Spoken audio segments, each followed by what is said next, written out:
Good morning students. हम mode पढ़ रहे हैं और ये मोड के अंतर्गत अपन अलग अलग टाइप की प्रॉब्लम्स देख रहे हैं कि जिसमें अपन मोड को कैसे कैलकुलेट कर सकते हैं। अब कई बार ऐसा होगा कि आपकी सीरीज डिसेंडिंग ऑर्डर में दे रखी होगी, तो डिसेंडिंग ऑर्डर में यदि आपको कोई भी सीरीज दे रखी है तो आप पहले उसको असेंडिंग ऑर्डर में कन्वर्ट कर लीजिए और असेंडिंग ऑर्डर में कन्वर्ट करने के बाद प्रॉब्लम को सॉल्व कर सकते हैं।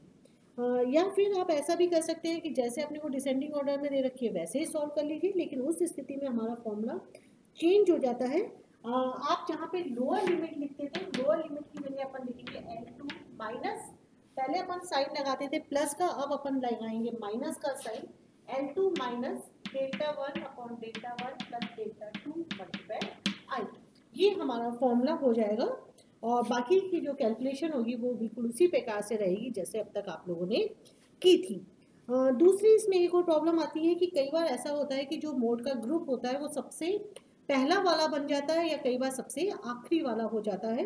तो उस स्थिति में जब अपन मोड की कैलकुलेशन करते हैं तो हम ये देखते हैं कि जो हमारी मॉडल क्लास होती है उससे हमें पहले वाली फ्रिक्वेंसी की भी जरूरत पड़ती है और एक बाद वाली फ्रिक्वेंसी की भी जरूरत पड़ती है। तो यदि हमारा सबसे पहला ग्रुप ही मॉडल क्लास हो जाएगा तो उस स्थिति में हम जो पहले वाली फ्रिक्वेंसी है वो हमारी 0 कहलाएगी।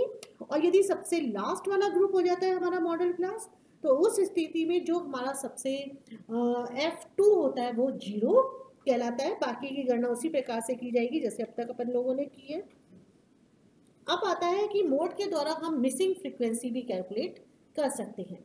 तो उस स्थिति में हमें मोड की वैल्यू तो दे रखी होती है लेकिन सीरीज में से कोई एक वैल्यू नहीं दे रखी होती और हमें उस वैल्यू को कैलकुलेट करना पड़ता है। तो आज अपन एक मिसिंग फ्रीक्वेंसी की प्रॉब्लम करते हैं।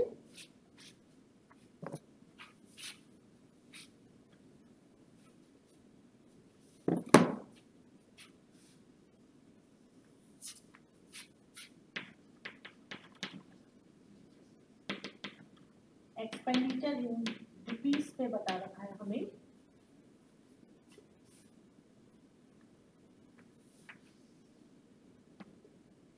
जीरो से 100, 100 से 200, 200 से 300, 300 से 400, 400 से 500 और 500 से 6,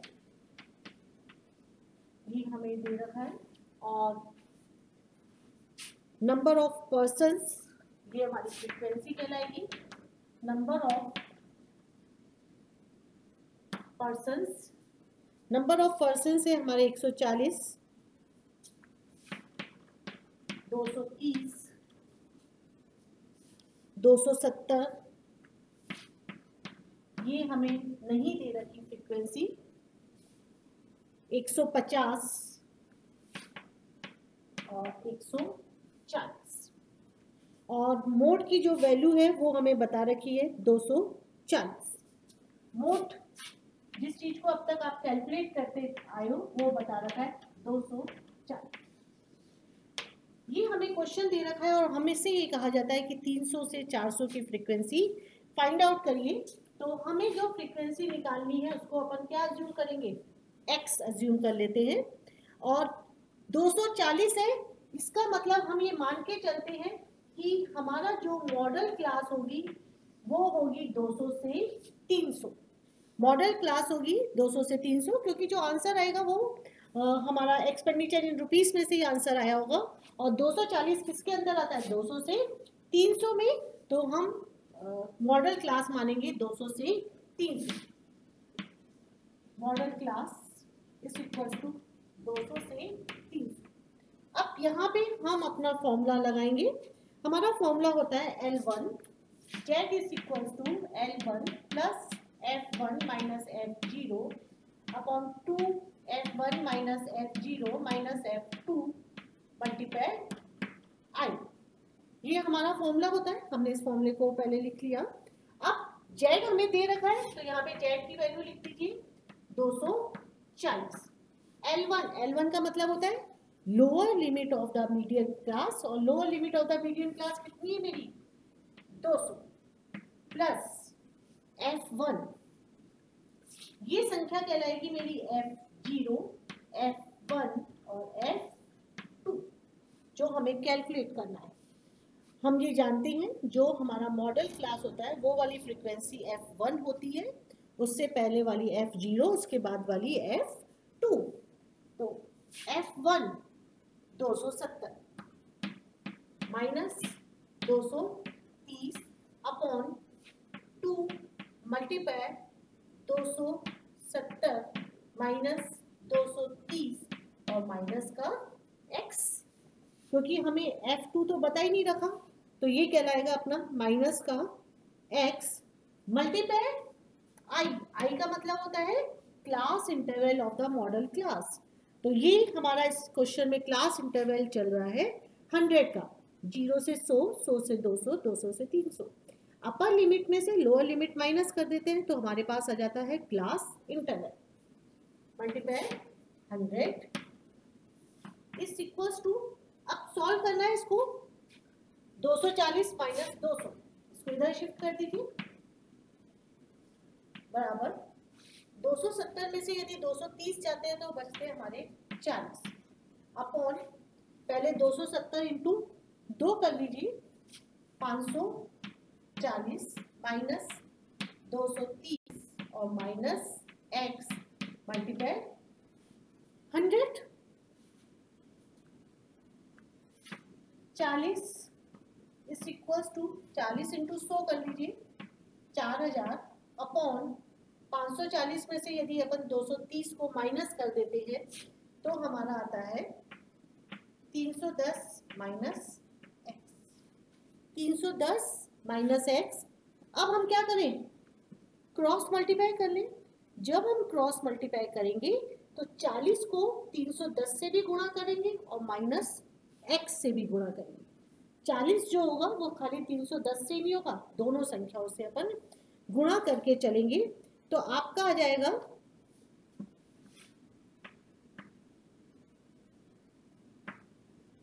12,400 माइनस 40x बराबर 4000। अब इसको इधर ले आइए तो आपका आ जाएगा माइनस 40x बराबर 4000, और इधर शिफ्ट होने पे ये क्या हो जाएगा, माइनस का हो जाएगा 12,400 और माइनस 40x बराबर 8,400। ये भी माइनस के होंगे तो माइनस से माइनस हमारा क्या हो जाएगा, कैंसिल हो जाएगा, और x बराबर 8,400 डिवाइडेड बाय 40, और इसकी जो फ्रीक्वेंसी आएगी वो आएगी हमारी 210। तो 300 से 400 की जो फ्रीक्वेंसी है वो हमारी कहलाएगी 210। ये था हमारी एक मिसिंग फ्रीक्वेंसी की प्रॉब्लम। अब मोड में हम जितने भी टाइप की प्रॉब्लम्स थी वो अपन कर चुके हैं, डिफरेंट जो आएंगी वो अपन आगे और भी देखते चलेंगे। मोड की विशेषताएं पढ़ते हैं अपन। बहुलक मूल्य पर असाधारण इकाइयों का प्रभाव नहीं पड़ता है, अर्थात इस माध्यिक श्रेणी के उच्चतम व निम्नतम अंकों का हमारा बहुत कम प्रभाव पड़ता है।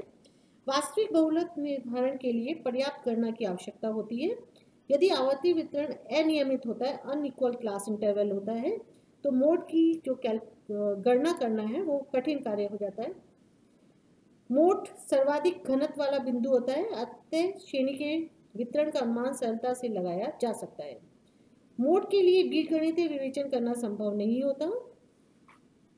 मोड के मेरिट्स, मोड की कैलकुलेशन बहुत सिंपल मानी जाती है। यदि अपन इंस्पेक्शन मेथड से यदि मोड को कैलकुलेट कर लेते हैं तो मोड की गणना बहुत आसान हो जाता है।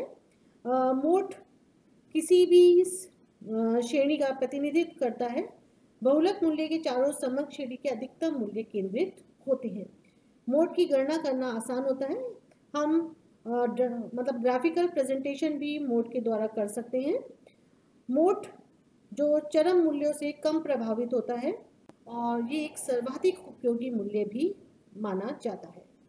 अब यदि किसी के मेरिट्स होते हैं तो मेरिट्स के साथ हमारे इसके डीमेरिट्स भी होते हैं।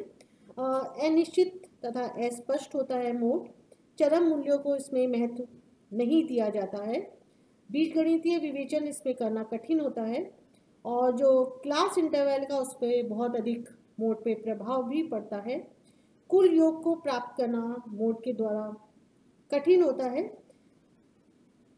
क्योंकि यदि हम मोड से, जैसे इसी क्वेश्चन में है, यदि हमें ये पूछा जाता है कि टोटल नंबर ऑफ आइटम्स भी बताइए, तो हम टोटल नंबर ऑफ आइटम्स बताने के लिए जब तक अपन 300 से 400 की फ्रीक्वेंसी कैलकुलेट नहीं कर सकते थे तब तक अपन मोड की गणना नहीं कर सकते।